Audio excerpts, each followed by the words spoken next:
Between 1982 and 1990, a chilling wave of deaths swept through Britain's defense sector, claiming the lives of scientists and computer experts linked to Marconi electronic systems. What's baffling is that many of these cases were labeled as suicides or tragic accidents, despite the eerie circumstances surrounding them. One scientist fell from a building, another drowned in a shallow pond, and yet another was found dead in a locked room. Investigators were left scratching their heads. Was it mere coincidence, or was something more sinister at play? Theories of espionage, corporate cover-ups, and even government conspiracies began to swirl. Each death raised more questions than answers, leaving a haunting legacy that still lingers today. What really happened to the Marconi scientists? The truth remains shrouded in mystery. The peculiar series of events began in 1982 with the death of Dr. Keith Bowden, a computer scientist working for GEC Marconi. Bowden's car veered off a bridge into a rail yard, and while police attributed the crash to drunk driving, his associates and an investigator discovered his tires had been swapped with worn ones. Subsequent deaths included radar designer Roger Hill, who died of a shotgun wound in 1985, and Jonathan Wash, who fell from a hotel window.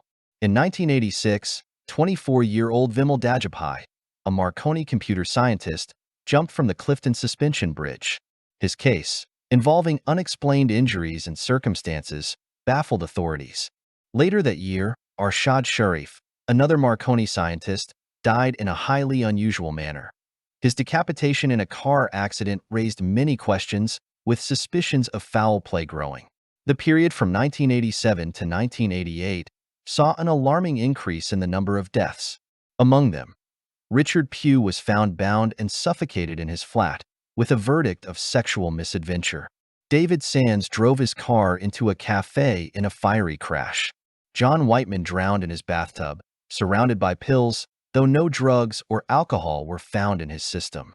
Other cases involved carbon monoxide poisoning, electrocutions, and apparent suicides, all marked by bizarre or improbable circumstances. Many victims were working on sensitive defense projects, including the U.S. Strategic Defense Initiative, SDI, raising suspicions of a Cold War plot by foreign powers. Evidence of similar deaths among defense workers in Germany, Sweden, and Italy lent credence to the theory of Eastern Bloc involvement.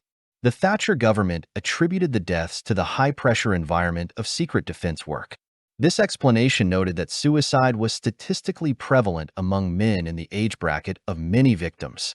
Several scientists had expressed concerns about impossible tasks or unsettling work demands shortly before their deaths. Others had planned to meet with their MPs, suggesting they might have uncovered troubling information.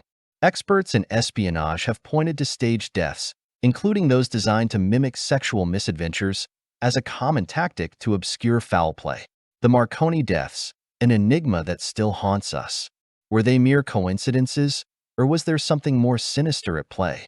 Picture this: a series of unexplained tragedies among brilliant minds working on critical defense technologies during the Cold War. Was it the pressure of their groundbreaking work that pushed them to the brink, or could it have been a calculated effort to sabotage Western defense initiatives?